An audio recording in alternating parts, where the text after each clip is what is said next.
आमच्या सर्वांचे लाडके नेते अजितदादा यांच्या दुर्दैवी निधनाच्या नंतर आज साप्ताहिक बैठक जी दादा आयोजित करायची ती बैठक आज वहिनींच्या अध्यक्षतेखाली प्रफुल्लभाई भुजबळ साहेब आणि आम्हा सर्व आमदारांच्या उपस्थितीमध्ये त्या ठिकाणी झाली। एकंदरीत झालेल्या जिल्हा परिषदेच्या निवडणुका, आगामी येणाऱ्या जिल्हा परिषदेच्या निवडणुका,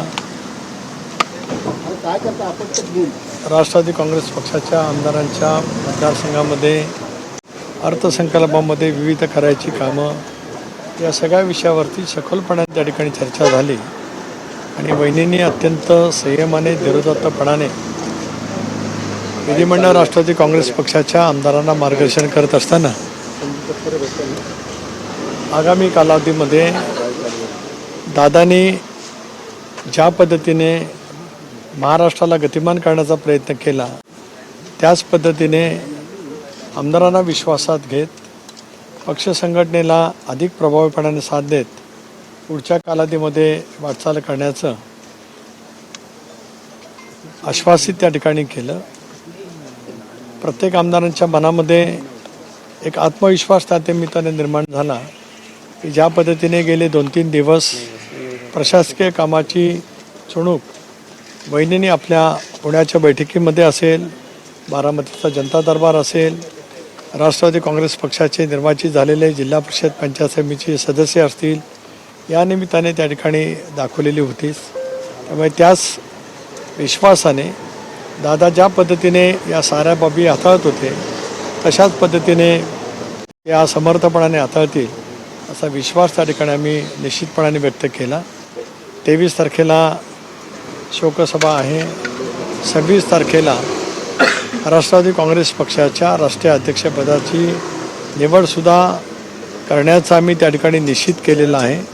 त्या दृष्टिकोनातून आम्ही 26 तारखेला देशांतील आमचे काही प्रतिनिधी, राज्यांतील आमचे विधानसभा, विधान परिषद, लोकसभा, राज्यसभा प्रतिनिधी, अनेक पक्षाचे प्रमुख नेते उपस्थित राहून त्या संदर्भातली जी प्रक्रिया आहे पक्षाच्या घटनेच्या अनुसार ती त्या ठिकाणी पार पडली जाईल। ही बैठक दिल्लीत होणार आहे की मुंबईत होणार? राष्ट्रीय कार्यकारिणीची ही बैठक राष्ट्रीय अध्यक्षासाठी बोलवणार आहे? मी आत्ताच सांगितलं की ती बैठक 26 तारखेला मुंबईत होणार आहे असं मी स्पष्ट सांगितलं। आताच म्हटलं ते विलिनीकरणाबाबत काही चर्चा झाली? तो विषयाच्या बैठकीचा विषयाचा अजेंडा त्या ठिकाणी नव्हता।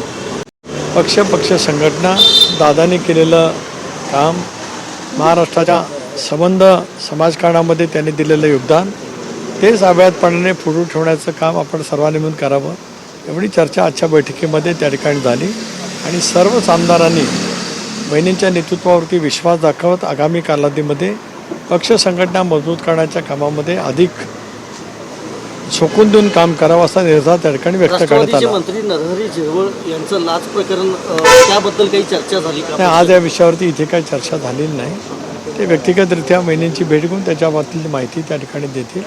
मुख्यमंत्री महोदयांनी सुद्धा या बाबतीमध्ये लक्ष घातलेलं आहे, त्यामुळे त्याच्यातली जी काही चौकशी असेल ती त्यावेळेला नक्की बाहेर येईल। धन्यवाद। अजित पवारांच्या मृत्यूला 20 दिवस झाले, अद्यापही प्राथमिक अहवाल जो आहे तो समोर आलेला नाहीये। या सगळ्या संदर्भात अनेक प्रश्नचिन्ह उपस्थित होताना पाहायला मिळतात। आजच दिल्लीमध्ये काही माध्यमांकडून बातम्या आल्या की अजित पवारांच्या विमानातला ब्लॅक बॉक्स जो आहे तो जळालेला आहे, त्यामुळे त्यातला डेटा रिकव्हरी जो आहे तो होऊ शकत नाहीये आपल्या देशात, तर दुसऱ्या परदेशात तो ब्लॅक बॉक्स डेटा रिकव्हर करण्यासाठी पाठवण्यात येणार अशी माहिती जी आहे केंद्रीय हवाई उड्डाण मंत्र्यांनी दिली। या संदर्भामध्ये सुद्धा सुरुवातीच्या दिवशी, पहिल्या दिवशी केंद्रीय मंत्री राम नायडू सुद्धा तिथे आले होते, मुरलीधर मोहोळ होते, त्यांनी त्या दिवशी चौकशीचे आदेश दिलेले आहेत। भारत सरकारने या बाबतीमध्ये एक स्वायत्त संस्था निर्माण केलेली आहे, त्यामार्फत चौकशी सुरू करण्याचं त्यांनी त्यावेळेला घोषित केलं। मुख्यमंत्री महोदयांनी सुद्धा CIDची चौकशी घोषित केली। राष्ट्रवादी काँग्रेस पक्षाने सुद्धा पहिल्या दिवसापासून हीच मागणी केलेली आहे की ज्या तपास यंत्रणा अशापैकी विमान अपघात होतात त्यावेळेला चौकशी करत असतात, त्या देशांतील असतील किंवा बाह्य देशांतील असतील, त्या सर्व तपास यंत्रणांची मार्फत ती चौकशी त्या ठिकाणी व्हावी। ती होत असतानाच जे काही शंका, काही मुद्दे उपस्थित केले गेलेले आहेत याचीसुद्धा माहिती त्या संबंध तपास यंत्रणांनी घ्यावी, त्याचाही सखोलपणाने त्या ठिकाणी तपास करावा। आता आपण जे सांगतात ही माहिती म्हणजे जी ब्लॅक बॉक्सच्या बाबतीमध्ये या साऱ्या काही बाबतीमध्ये तपासामध्ये त्या ठिकाणी किंवा अहवाल ज्यावेळेला येईल त्यावेळेला यायलाच पाहिजेत. ही केवळ महाराष्ट्रातल्या जनतेच्यासाठी नव्हे तर देशातल्या जनतेसाठी सुद्धा ही माहिती त्या ठिकाणी येणं अत्यंत आवश्यक आहे. राष्ट्रवादी काँग्रेस पक्षाने ही ठरवलेलं आहे की या संदर्भामध्ये सुद्धा अधिक काय आपल्याला काय कारवाई करता येईल त्या दृष्टिकोनातून सुद्धा आम्ही याच पद्धतीत रोहित पवार देखील खाजगी गुप्तहेर संस्थांकडनं या सगळ्या संदर्भाची चौकशी करणार असल्याची माहिती समोर येते. रोहित पुन्हा पवार एक पत्रकार परिषद घेत आहेत बुधवारी. त्यांना पत्रकार परिषद घेण्याचा जरा एक मिनिट त्यांना पत्रकार परिषद घेण्याचा अधिकार आहे. त्यांना खाजगी संस्थांच्या मार्फत काय करत असेल तो त्यांना अधिकार आहे. राज्य सरकार केंद्र सरकार अशा ज्या वेळेला घटना घडत असतं त्यावेळेला एक स्वायत्त तपास यंत्रणा सगळ्याच बाबतीमध्ये असते.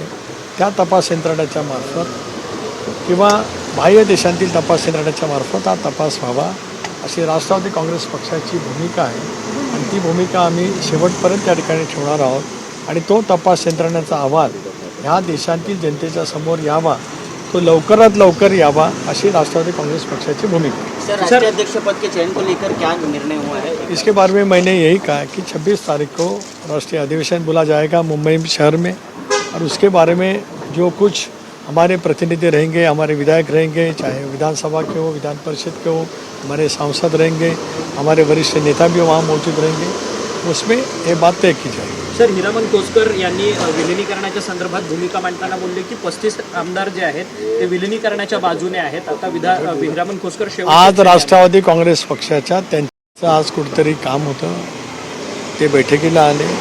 राष्ट्रवादी काँग्रेस पक्षाच्या सर्वच आमदारांनी स्पष्टपणाची भूमिका घेतली की पक्षाने या बाबतीमध्ये योग्य तो निर्णय त्या ठिकाणी घ्यावा. शरद धन्यवाद. पवारांच्या संपर्कात आमदार आहेत का तुमच्या पक्षाचे?